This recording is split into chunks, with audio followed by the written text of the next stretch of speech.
গেছিলা? বাজারে গেছিলাম চাল আর ডাল কিনতে। নীরব, আমার না তোমার লাগে খুব মায়া লাগে। কেন আমার দেখলে তো মায়া লাগে কেন? তালুকদার বাড়ির পোলা তুমি, এত কষ্ট করতেছো।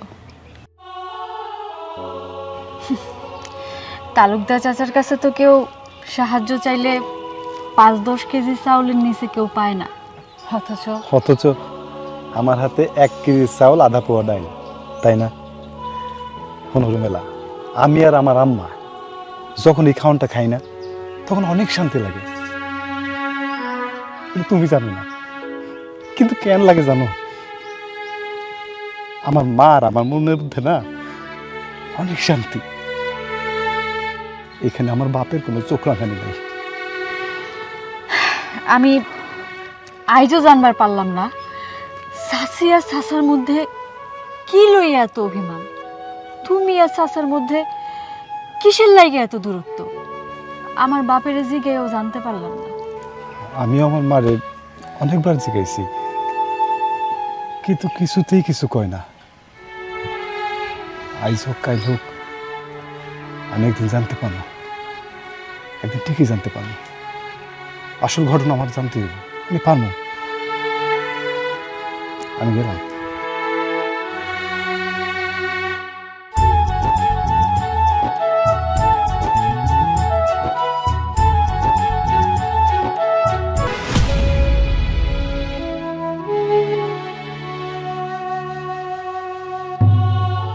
বারোটি বছর পার হয়ে গেল, আজ পর্যন্ত আমার ছেলেকে আমি দেখিনি।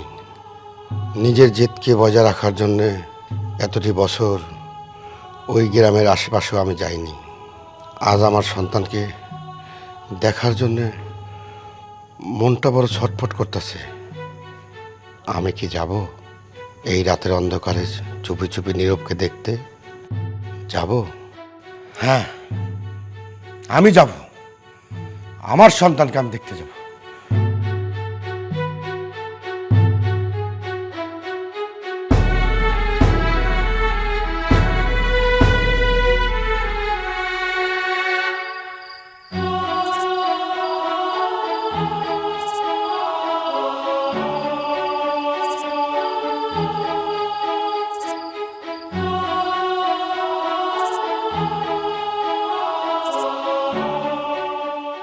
মা, ও মা, কবাব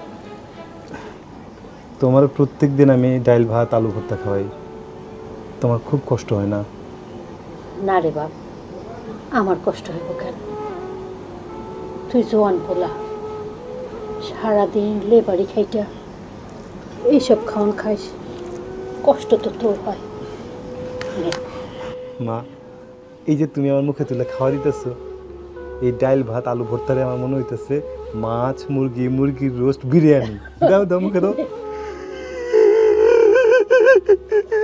কারা নে কারা না কারা কারা নে ওই কারা নে।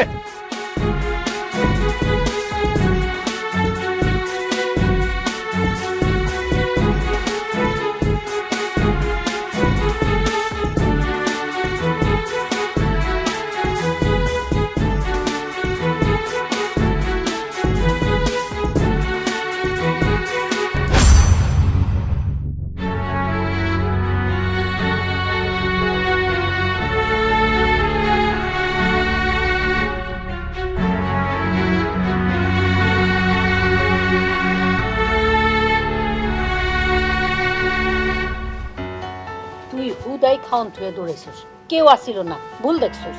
না মা, আমি ভুল দেখি নাই, আমি ধাওয়া করে ধরতে পারি নাই, অন্ত করে মিশে গেছে। এই যে দেখো, লোকটা চাদরটা ফেলাই গেছে। এই সাদর তো নীরবের বাপ কামরান তালুকদারের, তাহলে কি তালুকদারাই ছিল? মা, তুমি চাদর হাতে নিয়ে কি ভাবতেছো? না, ভাবতেছিলাম চোর এই গরিবের বাড়িতে এসে খেয়ে নিব। বাদ দাও তোমা, খাওন দাও।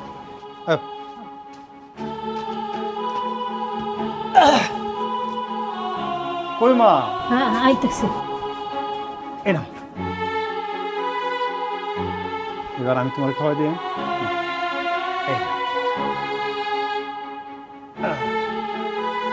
খাও তো খাও।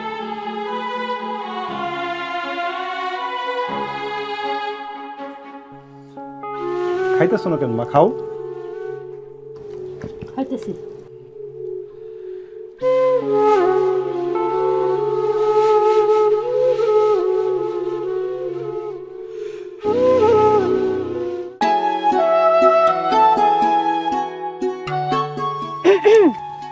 কি ব্যাপার, হঠাৎ এত জরুরি তলব? আগে বউ, পরে কইতেছি। কও। আর কইও না, গতকালকে রাইতে আমাকে বাড়িতে অদ্ভুত একটা ঘটনা ঘটে গেছে। অদ্ভুত ঘটনা? কি অদ্ভুত ঘটনা? কত শুনি। রাইতে মারে নিয়ে ভাত খাইতেছিলাম, হঠাৎ করে বাইরে দেখি একটা লোক চাদর মুড়ি দিয়া দাঁড়ায় রয়েছে। আমারে দেখে এই লোকটা পালায় গেল। আমি ধাওয়া করলাম, ধরতে পারলাম না, কিন্তু ওনার গায়ের চাদরটা ফালাই গেছে। রমিলা, আমার না সন্দেহ হইতেছে। সন্দেহ? কি সন্দেহ হইতেছে তোমার? উনি আমার বাবা না তো? দেখো নাই যখন, আমি কি করি কমু? আচ্ছা এগুলি বাদ দাও, তুমি এখন আমারে কও, আমারে কবে তোমাকে ঘরে তুলে নি? আমি তো লেবার, এই লেবারের ঘরে গিয়া ডাইল ভাত আলু ভর্তা এগুলো খাইতে হইব, তখন কি করবা? আমার স্বামী আর আমার শাশুড়ি মায়ের যা খাইবো আমি তাই খামো, খুশি মনে খামো। আবেগ দিয়া জীবন চলে না রুমেলা। দেখো নীরব, তুমি খুব ভালো কইরাই জানো আমি অনেক সাহসী আর বাস্তববাদী মাইয়া। আমার জীবনে কোনো আবেগের মূল্য নাই। সত্যি কইতেছ? সত্যি কইতাছি। কয় সত্যি?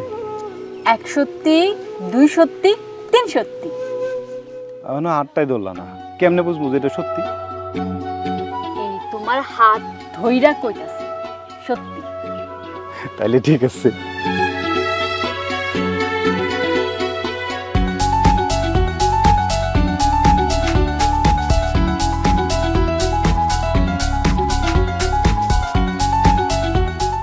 চাদর মুড়ি দিয়া পরিমলের বাড়িতে গিয়েছিলাম, গিয়া যা দেখলাম তা ভাবলেই বুকটা আমার কষ্টে ফাইটে যায়। আহা, এইকেই বলে স্বামীর স্ত্রী সন্তানের প্রতি ভালোবাসা।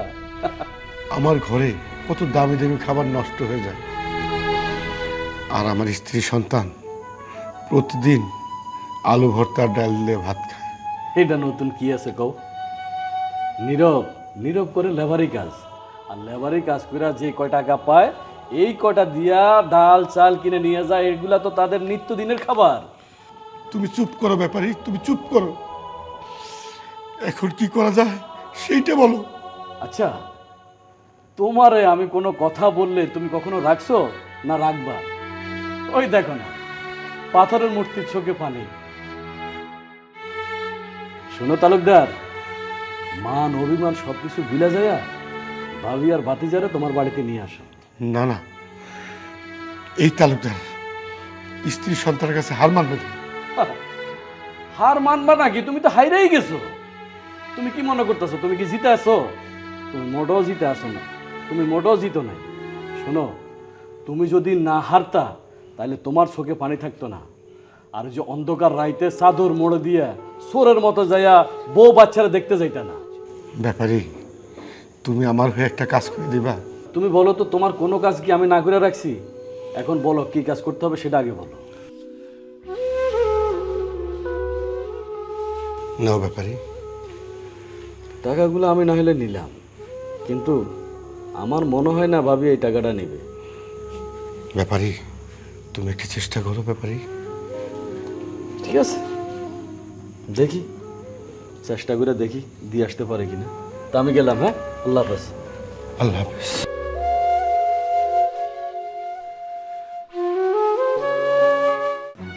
এতটা বছর হইল আমার ছেলেটারে নিয়ে আমি খায়ে না খায়ে কেমনে দিন পার করতেছি, কেমনে ছেলেটারে বড় করছি, কোনোদিনও তো খোঁজ খবর নেয় নাই। এত বড় অন্যায় করার পরে যে অনুতপ্ত হয় নাই, আমি তার স্ত্রী হয়ে তার চোখের সামনে দিয়ে বাড়ি থেকে বাইর হয়ে চলে আসলাম, একবারের জন্য আমারে বাধা দেয় নাই। এমন কঠিন মানুষটা সে খালি চায়ে চায়ে দেখছে। আজকে কেন আমি তার ভিক্ষা নিতে যাবো? ভিক্ষা বলছেন কেন ভাবি? আপনার স্বামী সে যদি তার ভুল বুঝতে পারে আর ভুল বুঝা যদি আপনাদের পাশে এসে দাঁড়ায়, এখানে ক্ষতি কিভাবে? আমানত ভাই, যেই মানুষটা তার জিদ ধরে রাখতে এতগুলা বছর দূরে থাকতে পারে, আজকে কেন সে আমাকে পাশে এসে খাড়াইতে চায়? মায়া। হেটারে মায়া কয় না, হেটারে কয় দয়া করুণা। না ভাবি, না, এটা কোনো দয়া করুণা কিছুই না ভাবি। আমার সংসার জীবনে সে যখন যা কইছে আমি সেইটাই মাইনে নিছি তার বউ হিসাবে। কিন্তু আজকে কেন আমি তা মাইনা নিব? আমি তালুকদার বাড়ির বউ হইয়া মানুষের বাড়িতে ঝিসা করে কাম করছি, খায় না খায় ছেলেটারে নিয়ে থাকছি। এই অসহায়ের মতো ছেলেটারে খাওয়াইতে ইট ভাটায় কাম করছি। এই তালুকদার বাড়ির রক্ত হইয়া ছেলেটারে আমি একটু লেখাপড়া শিখাইতে পারি নাই। ফলাটা আমার অশিক্ষিত মূর্খ হয়ে রয়ে গেছে।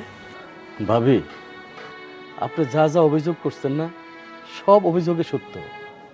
কিন্তু একটা কথা ভাবি, কামরান তালুকদার সে যদি তার ভুল বুঝতে পারে, তার ভালোবাসার হাত আপনাদের দিকে বাড়ায় দিতে পারে, কাল তো আপনার কাছে, আপনার ছেলের কাছে সে তো ছুটে আসবেই ভাবি। কিসের অধিকারে? রক্তের অধিকার ভাবি, রক্তের অধিকার। কেন ভাবি, আপনার কাছে তালুকদারের রক্ত আছে না? তাই যদি হয় তাহলে তারা নিজে আসতে ক্ষণ, নিজে এসে ক্ষমা চাইবে। আমার কাছে ক্ষমা চাইতে হইব না, সে তার ছেলের কাছে ক্ষমা চাইবে। তার ছেলে যদি তারে ক্ষমা করে দেয়, আমিও তারে ক্ষমা করে দেব। আচ্ছা, ঠিক ঠিক আছে ভাবি, আমি আসি। আসসালামু আলাইকুম।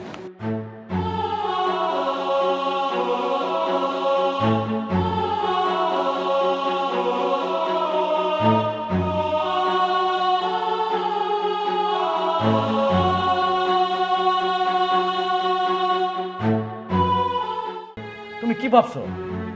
এই বাড়ির থেকে ভাবি বাইর হয়ে যাওয়ার জন্য তুমি তো তাকে বাধ্য করছো। আরে ওই মহিলা শিশু বাচ্চাকে নিয়ে দুই বেলা দুই মুঠো খাবার জন্য এই তালুকদার বাড়ির বউ হওয়ার সত্ত্বেও মানুষের বাড়ি বাড়ি যাই জিয়ার কাজ করছে। শুধু তা না, আরো আছে, ইট ভাটা যায় ইট ভাঙার কাজ পর্যন্ত করছে।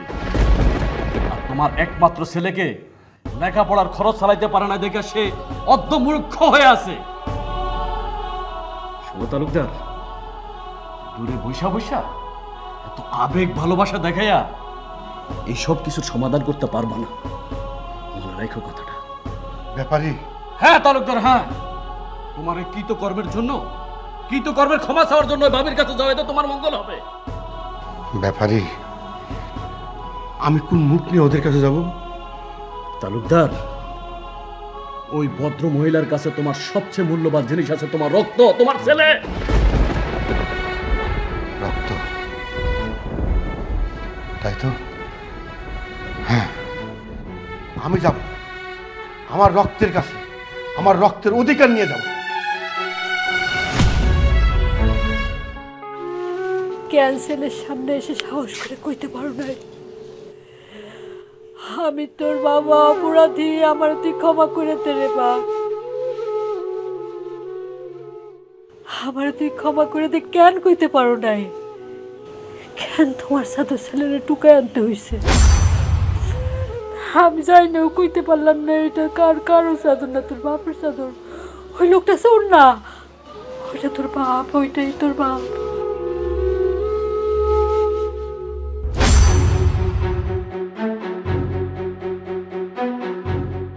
মা,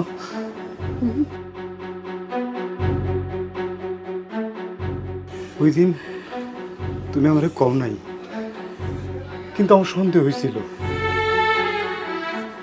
কি সন্দেহ ছিল?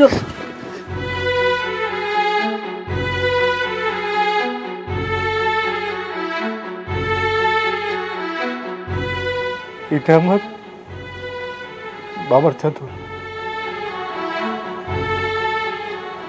কথাটা আমি তোমার কইতে পারি নাই, কিন্তু আমি রুমের লোকে ঠিকই কইছি। বাবারে, আমিও তোরে বলতে চাই নাই। আমি চাই না তুই তোর বাবারে ঘৃণা করিস। আমি তোর মন থেকে অতীত ভুলাইয়া দিতে চাই। তুমি শত চেষ্টা করলেও আমার অতীত ভুলাইতে পারবে না। আর সেটা যদি যন্ত্রণার অতীত হয়, তাইলে তো 100 বছরে পড়বো না।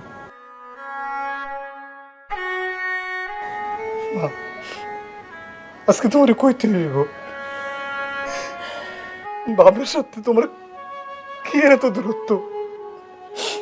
আমার তোমার আজকে এটা কইতে হইব। তুমি কেন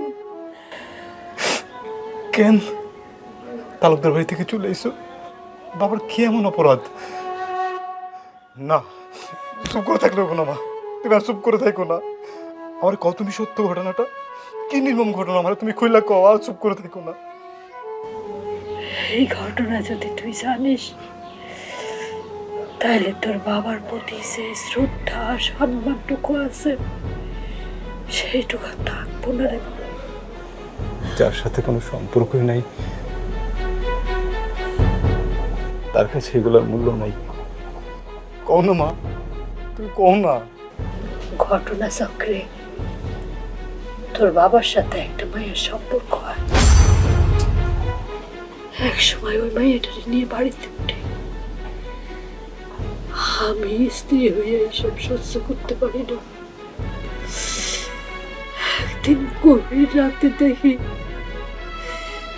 তোর বাবা ওই মেয়ে লোকের ঘর থেকে বাইরে হইতেছে। এইটা দেখে আমি একটু সহ্য করতে পারি না।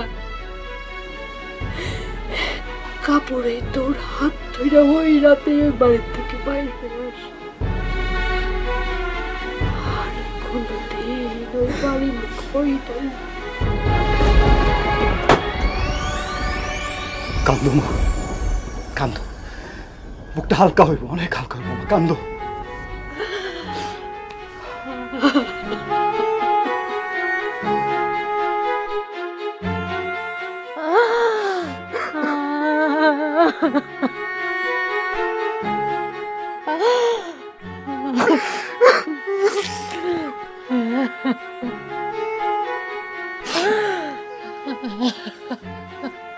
আমি হাসিনা মা।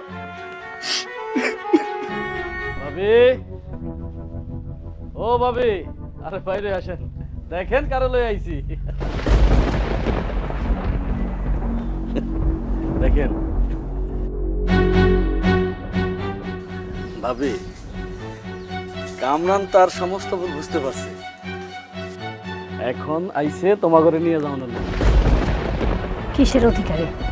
স্বামীর অধিকারে, আর আমার কাছে রক্তের অধিকারে, সন্তানের অধিকারে। এক যুগ পরে স্ত্রীর কাছে আইসো স্বামীর অধিকার কাটাইতে? এক যুগ পরে আইসো সন্তানের প্রতি অধিকার দেখাইতে। তোমার নির্লজ্জতা লাগে আমাকে সাধারণ সংসারটা নষ্ট হয়ে গেছে, তোমার নোংরামি লাগিয়া আমার মায়ের জীবনটা নষ্ট হয়েছে, আমার জীবনটা নষ্ট হয়েছে। তালুকদার বাড়ির পোলা হয়ে আজকে আমি অশিক্ষিত, মূর্খ, দিনমজুর। বাবা নীরব, তুই যা শুনছস তার আড়ালে সত্যটা তোর মাও জানে না, তুইও জানিস না। যেই মহিলার কারণে আজকে এত কিছু, সেই মহিলা ছিল আমার আপন খালাতো বোন। অসহায় বোনটা স্বামীর অত্যাচারে আমার কাছে আশ্রয় নিয়েছিল। একদিন অনেক রাতে ওর ঘরে কান্না শুনতে পাই। সান্ত্বনা দেওয়ার জন্য ওর ঘরে আমি গেছিলাম। এটা ছিল আমার সবচেয়ে বড় ভুল, তোর মাকে সাথে না নিয়ে যাওয়াটাই। সেই ভুলের মাসুল এক যুগ ভরে দিচ্ছি।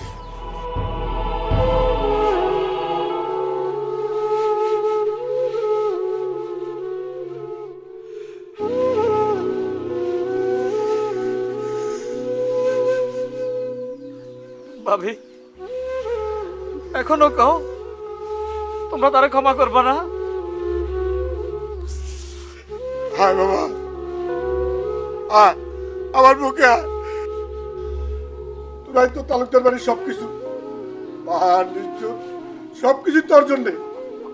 আয় বাবা, আমার বুকে আয়।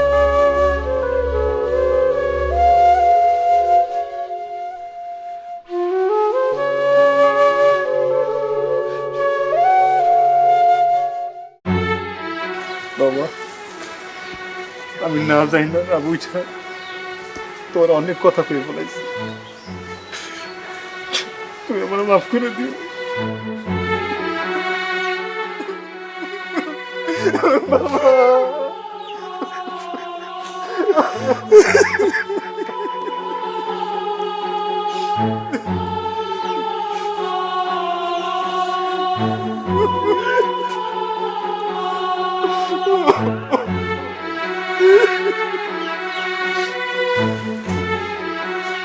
চলো করিবান, চল বাবা, বাড়ি চল।